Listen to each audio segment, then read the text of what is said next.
Shalom, saya menyapa saudara, selamat malam. Saya berharap bahwa saudara dalam keadaan sehat-sehat dan luar biasa dalam Tuhan. Amin. Kita bersyukur pada malam hari ini bahwa Tuhan masih berikan kita kesempatan untuk kita ada pada saat ini. Sebelum mendengarkan renungan ini, mari kita berdoa. Kami bersyukur Tuhan Yesus sehari yang sudah kami lewati dan kami boleh ada pada malam hari ini. Sebelum kami beristirahat, izinkan kami mendengar firman-Mu dan buatlah roh-Mu supaya kami mengerti dan memahami firman Tuhan.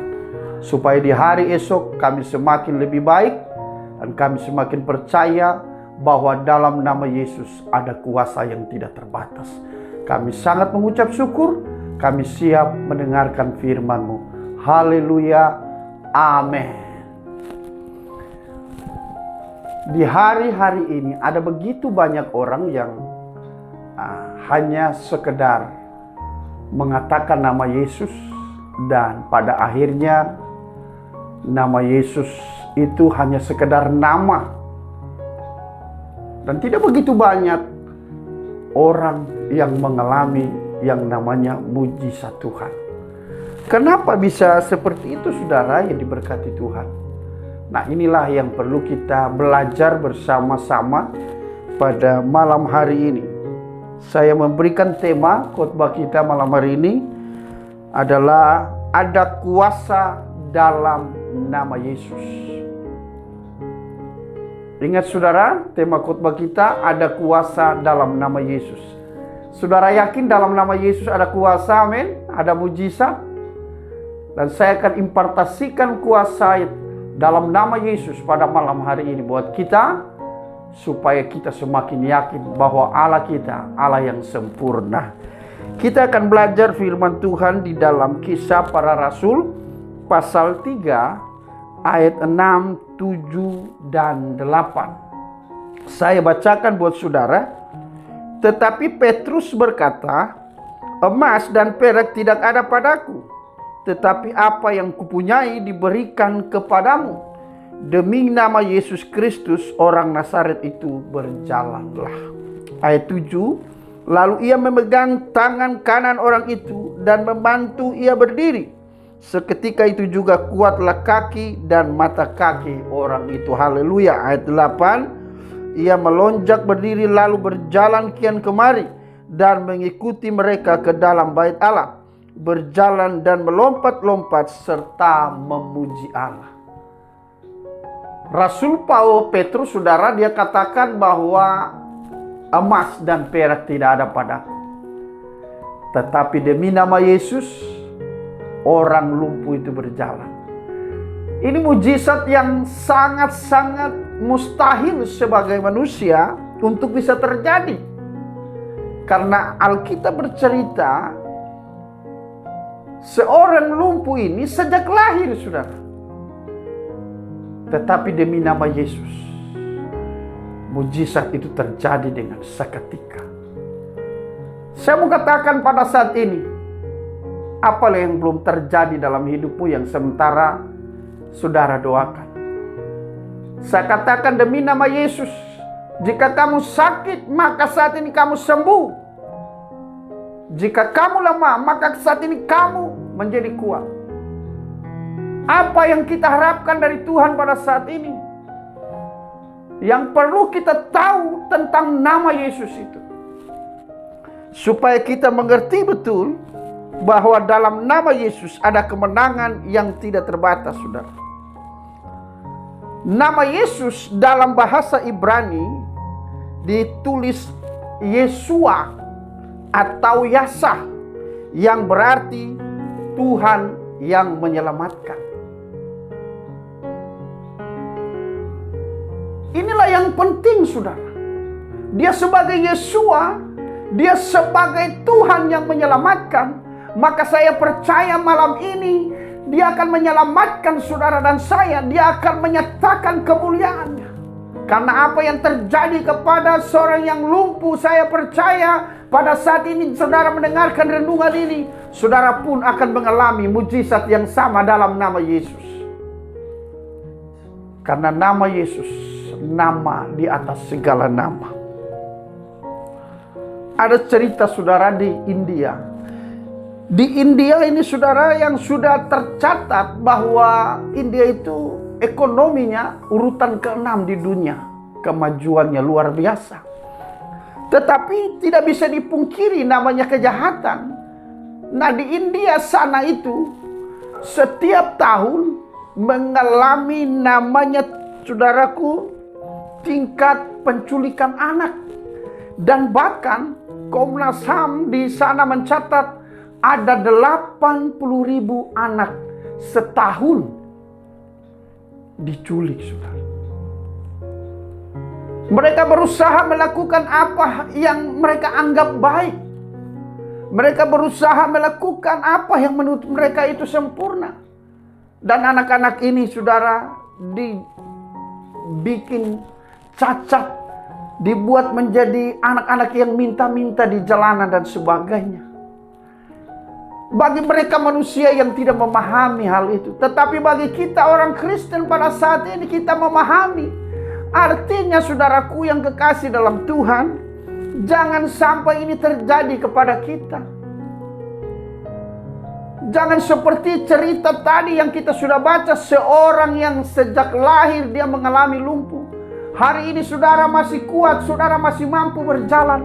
Mari pakai langkahmu untuk ke gereja, untuk beribadah memuliakan Tuhan. Mari langkahmu, kakimu jalan ke tempat yang benar. Jangan melangkahkan kaki di tempat-tempat hidup dengan hawa nafsu. Supaya ketika engkau mengalami suatu saat di masa tua dan sampai kau dipanggil oleh Tuhan, langkah kakimu menjadi langkah kaki yang benar. Jangan nanti sudah mulai stroke, ya kan? Sudah mulai tidak berdaya, baru Tuhan ampuni saya. Kalau hari ini, saat ini, ada di antara kita yang masih sehat, masih kuat, yang lagi mendengar renungan ini, saya mau katakan saudara, mari langkahkan kakimu, datang ke tempat ibadah. Amin. Memuji Tuhan, menyenangkan Tuhan ke tempat yang sesuai dengan apa maunya Tuhan. Supaya benar-benar nama Tuhan dipermuliakan. Kalau pada saat ini mungkin kakimu tidak biasa melangkah ke gereja, beribadah memuliakan Tuhan, saudara. Saya berdoa supaya saat ini Roh Kudus menjamah kita, melawat kita, sehingga kita boleh datang mencari Tuhan yang luar biasa. Sehingga nama Yesus itu berfungsi. Nama Yesus itu benar-benar ada kuasa dalam kehidupan kita. Mari kita terus berjalan, melangkah untuk melihat kemuliaan Tuhan yang luar biasa. Kita baca di dalam Yohanes pasal 17 ayat 12, saudara. Yohanes pasal 17 ayat 12. Di sana saudaraku, kalau saudara baca itu sangat luar biasa. Firman Tuhan di sana mengajari kita untuk tetap hidup di dalam firman-Nya. Nah, demikian firman Tuhan. Selama aku bersama mereka, aku memelihara mereka dalam namamu, yaitu namamu yang telah engkau berikan kepadaku. Perhatikan saudara. Berarti nama Yesus itu adalah Allah sendiri. Amin. Berarti 100% dialah Allah sendiri. Jadi jangan kita ragukan kuasa Tuhan. Karena Alkitab katakan bahwa nama Allah itu, nama Bapa itu sudah diserahkan kepada Yesus. Berarti nama Yesus penuh kuasa yang tidak terbatas. Saya beberapa kali saudara masuk desa, keluar desa, masuk hutan, keluar hutan dalam pelayanan. Baik dari kampung ke kampung maupun ke kota saudara. Begitu banyak ilmu-ilmu hitam, begitu banyak serangan-serangan iblis dengan kuasa-kuasa okkultisme dan sebagainya. Tetapi ketika saya katakan demi nama Yesus, maka iblis itu lari, saudara. Dia tidak bisa menahan. bagaimana kuasa Tuhan dengan nama Yesus boleh terjadi.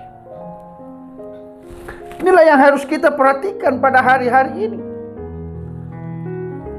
Apa yang kita harus ragukan dengan nama Yesus? Karena kuasa Yesus sanggup menyelamatkan saudara dan saya. Amin. Pada saat ini saudara, jika kita yakin bahwa kuasa Yesus tidak terbatas, maka mari angkat kedua tanganmu bersama dengan saya dan saya berdoa buat saudara. Dalam nama Yesus, jika mereka Tuhan pada saat ini lagi mendengarkan firman ini, hamba berdoa dalam nama Yesus, kalau yang sakit Tuhan sembuhkan saat ini, kalau yang lemah Tuhan kuatkan. Demi nama Yesus, mujizat itu terjadi. Jika pekerjaan usaha mereka terhalang dengan banyak perkara yang membuat Tuhan Yesus mereka tidak bisa melihat ada keberhasilan-keberhasilan. Tuhan Yesus pada saat ini mungkin ada sesuatu yang tidak beres, mungkin ada sesuatu yang menghambat. Maka saat ini hamba berdoa dalam nama Yesus, ada pertolongan yang tidak terbatas dari Tuhan. Besok hari memulai aktivitas, Tuhan Yesus, nama Yesus yang tidak terbatas lewat Roh Kudus memberikan kemenangan bagi setiap mereka. Terima kasih Tuhan. Saat ini nama Yesus pemenang bagi kami. Saat ini nama Yesus memenangkan kami. Saat ini nama Yesus sudah menyembuhkan kami. Terima kasih Tuhan Yesus. Kami berdoa dan kami sudah menerima mujizat itu. Haleluya. Amin. Percaya dengan nama Yesus. Percaya kalau saudara sembuh saat ini. Percaya kalau saudara dalam pertolongan Tuhan. Kuasa Yesus tidak terbatas. Ingat, nama Yesus artinya Tuhan yang menyelamatkan. Saat ini Tuhan menyelamatkan hidup kita. Di hari esok Tuhan menyelamatkan hidup kita. Sampai selama-lamanya Tuhanlah penyelamat dalam hidup kita. Amin. Tuhan Yesus memberkati.